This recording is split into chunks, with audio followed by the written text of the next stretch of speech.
हिडिंबिका भीम से बात कर रही है। भीम हिडिंबिका को दूर ले जाते हैं कि यहाँ बात मत करो। अर्जुन, नकुल, सहदेव, युधिष्ठिर, कुंती सब सो रहे।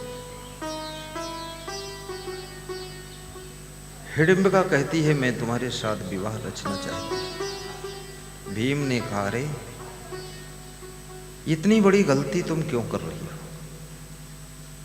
पहली बार मिली हो, मुझको देखी हो, मेरे साथ विवाह रचोगी? जिन लड़कियों के पास विवेक नहीं है वो जिसको देखती हैं 1 मिनट में उससे विवाह रचना चाहती है। अरे विवाह रचना चाहिए कि उससे बचना चाहिए? बहुत वैधी है, बुद्धि नहीं। जहां देखा वहीं विवाह रचते। कुछ हमारे जीवन का सिद्धांत होना चाहिए। किसी के रूप सौंदर्य को देखकर मोहित होना और बिना सोचे विचारे किसी के साथ में विवाह रच लेना और किसी को पत्नी बना लेना, किसी को पति बना लेना, किसी के साथ भाग जाना, किसी को भगा ले जाना, ये सब मूर्खता का ही काम है।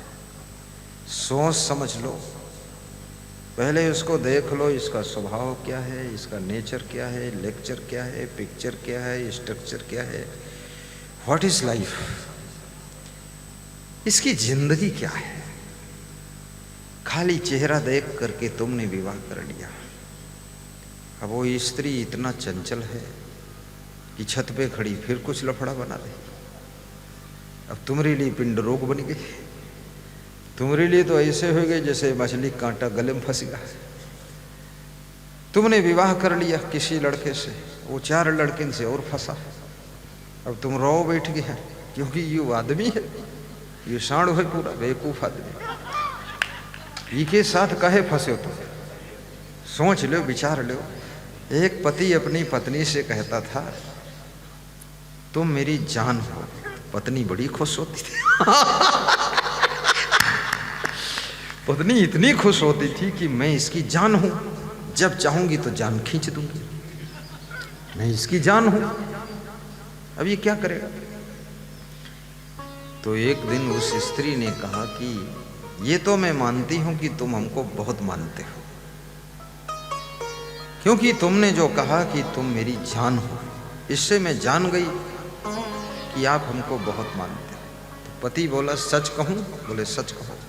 बोले यही बात मैं 10 स्त्रियों से और बोल चुका हूं।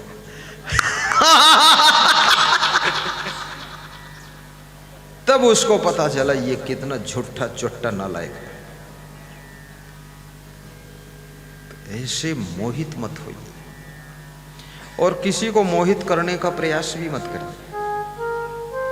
इसमें बहुत झंझट है सब व्यभिचार में। व्यभिचार में सुख किसको मिला है?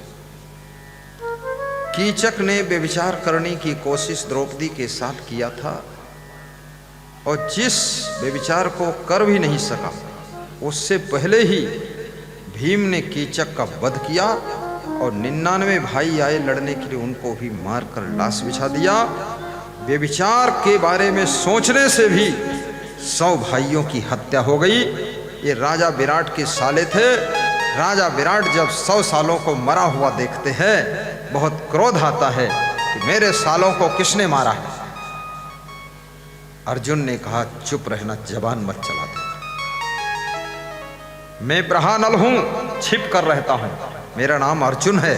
एक बाण में तुम्हारी विराटपुरी को भस्म कर दूंगा।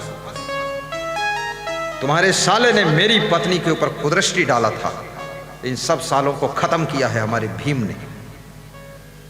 और यदि बोल दिया कुछ तो समझ लेना मैं ही हूं जो कौरवों को पराजित करके तुम्हारे बेटे को विजय दिलाया था। नहीं तुम्हारा बेटा तो रण मैदान से भागा था। राजा विराट हाथ जोड़कर खड़े हो गए कि माफ करना, अब कुछ नहीं, मैं तो नौकर समझकर तुम्हें रखा था। बोले मेरी मजबूरी थी, 12 वर्ष का अज्ञातवास था, अन्यथा समझते क्या होते।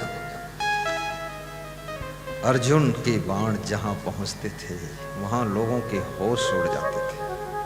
अर्जुन कोई साधारण व्यक्ति है। आप भी अर्जुन बनो। अर्जुन कैसे बन सकते हो? नए नए गुणों को डेली अर्जित करने वाला ही अर्जुन होता है।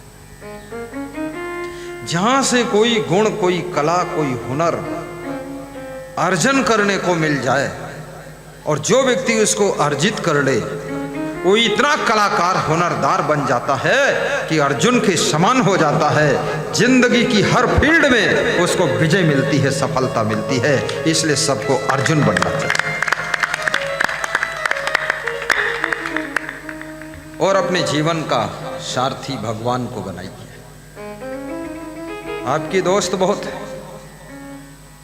अर्जुन कृष्ण से कहते हैं, हे कृष्ण, तुम मेरे सखा भी हो, तुम मेरे गुरु भी हो, तुम मेरे भगवान भी हो, और हे कृष्ण, रिश्ते में तुम मेरे साले हो, क्योंकि तुम्हारी बहन सुभद्रा मेरी धर्मपत्नी है, और तुम मेरे साथी भी हो, तुम मेरे सारथी भी हो, तुम मेरे गुरु भी हो और सखा भी हो।